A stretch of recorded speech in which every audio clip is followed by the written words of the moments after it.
Hello everyone. Before we start today's video, if you could all do me a solid and lightly tap the like button, perhaps share the video about and leave a comment. If you are not subscribed, subscribe as well. It would greatly help this channel. Thank you very much.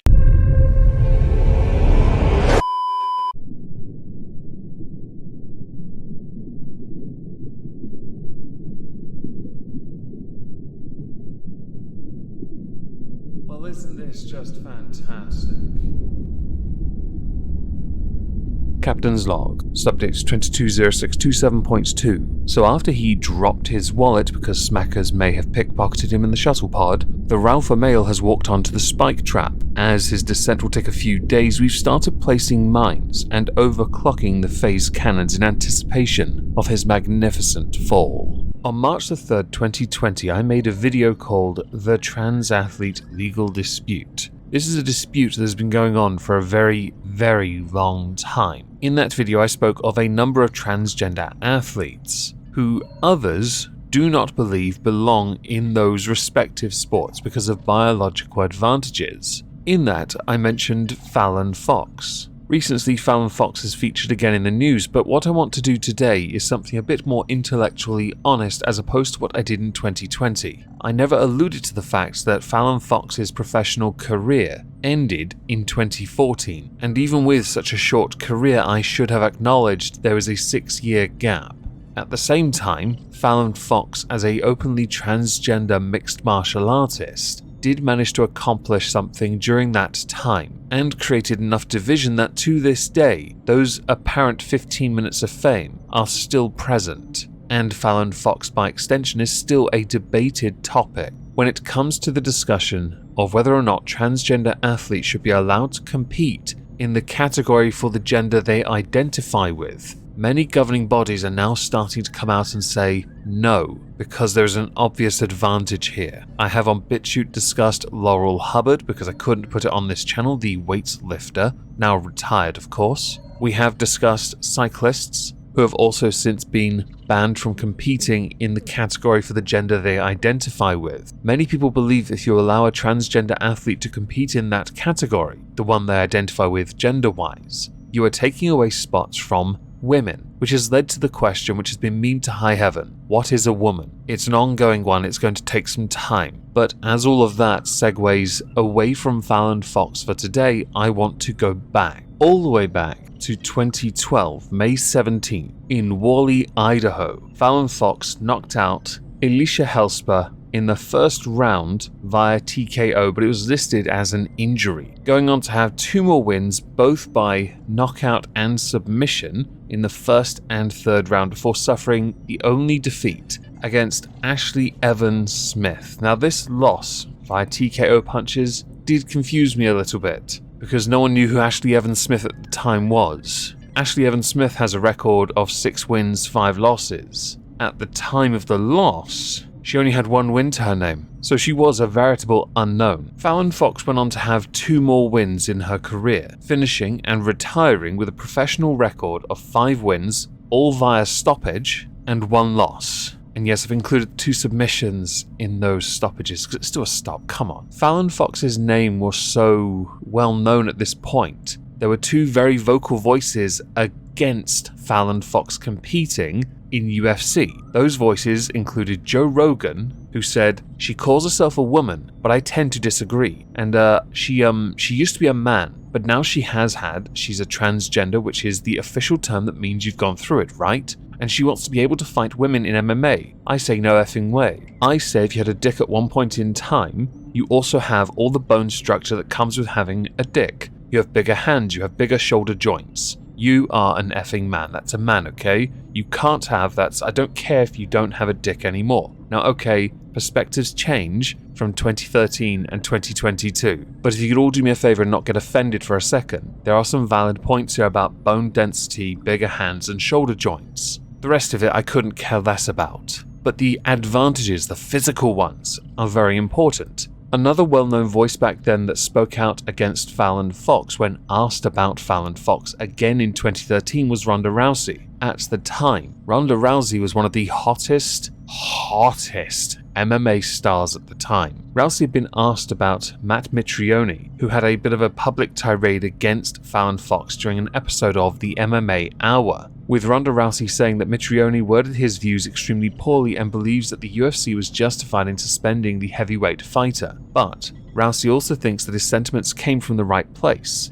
In Ronda's opinion, Mitrione believes Fox is still a man who wants to beat up women for a living, being quoted as saying, "I understand the UFC doesn't want to be associated with views like that. I'm also glad they didn't straight cut him," further pointing out that the UFC has no place for Fallon Fox, saying it's not something that happened to Fallon Fox. It was a decision she made. She would be aware in her career after that it's going to be an arduous path. I don't know why she's surprised by that. It's going to draw a lot of emotions. What if she became UFC champion and we had a transgender women's champion? It is a very socially difficult situation. Yes, because on one hand, you have people that say, "You go girl," and on the other you say, "In her last fight she fractured her opponent's skull." Her last opponent is Tamika Brents, and Tamika Brents actually spoke about this after that fight. Fallon Fox believed that she was doing the world a favor because I think she had called Tamika Brents a transphobe. Tamika Brents said, "I fought a lot of women and never felt the strength that I felt in a fight as I did today." I can't answer whether it's because she was born a man or not,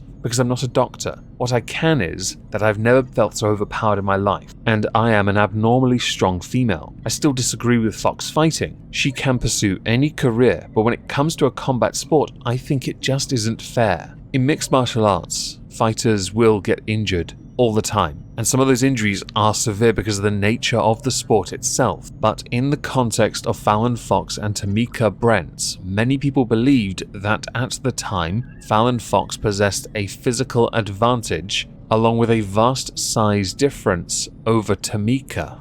So why is someone like Fallon Fox retired for 8 years, again in the public eye? For one reason, it is because that 15 minutes of fame has managed to stretch beyond 8 years. But also because BBC's Justin Webb had invited Fallon Fox onto BBC Radio 4's Today programme to discuss the recent International Swimming Federation's ban of transgender women from competing in women's swimming competitions. This in and of itself was met with backlash from many people, and for many obvious reasons. That earlier image tweet of Fallon Fox bragging about breaking a woman's skull is one of them. And if you're the type to look for sources, you may notice the Fallon Fox tweet in question was deleted. There is no archive link of it. Yes, much brave. Twitter users sent that screenshot to Justin Webb, with one user, Nikki DaCosta, tweeting, "I know the booking team for BBC Radio 4 Today work hard, but this is a concern. At the very least, interviewers like Justin Webb need to know so they can ask questions highly relevant to discussions of fairness in women's sport." Accompanying it is a retweet of Fair Play for Women, blue check mark, which has the image of Fallon Fox's tweet. Justin Webb had replied to Nikki by saying, "I think you're right, Nikki. I had no idea, and frankly I'm one of the better informed on this subject. And the producers didn't either. We need to tackle these issues fairly, but not from the everyone calm down perspective that fails to note who is violent and who is not." The Daily Mail had pounced on this and wrote an article titled "Radio 4 host Justin Webb admits he had no idea transgender athlete he interviewed about sport rule changes once boasted about knocking out women," as listeners compare it to asking what Jack the Ripper thinks about street safety, which I think is quite the funny comparison, but it is a false equivalence, please don't make them. Fallon Fox actually saw this though, and tweeted out an image of the article from the Daily Mail with the following: "I stand by my statement. Lol. Transphobic TERFs fighting in the cage deserve no respect from me, a trans woman." Both the Daily Mail and BBC's Justin Webb allude this is wrong because I'm talking about hitting women. Well, WTF they think women do to each other in the MMA cage. Firstly, transphobic TERFs. Isn't TERF already transphobic? By the very definitions of what people say a TERF is, you don't need the word transphobic as well. It's just a buzzword added cause. You also identified yourself as a trans woman, and then you later on say they think women do to each other in the MMA cage. You've removed the word trans in that context, ignoring the fact that many believed you possessed a significant advantage over all but one of your opponents. Continuing, "I'm the only MMA fighter that they attack for talking smack about someone I was going to fight or have fought, because they don't look at me as truly a woman. And finishing with a quote. Miss Fox has since claimed to enjoy beating up women who oppose transgender rights known derogatively as TERFs. End quote. You bet. And why wouldn't I when we both signed a contract to beat each other up? I suppose I should have been depressed about the prospect of doing my job. Quick thing, talking smack is a part of the event. It bigs it up and gets more people interested. So there is a valid point there. Now just as the final thing, because this tickled me to no end, it was pointed out by one of my mods last night. There was an article that had been archived before, and the title has since changed. So from October 21st, 2018, transgender MMA fighter breaks skull of a female opponent. Are we becoming too careful not to offend any group of people? Question mark. Updated, Fallon Fox, transgender MMA fighter who broke the skull of her opponent. I wonder why that title changed. The noggin joggin', right? Fascinating.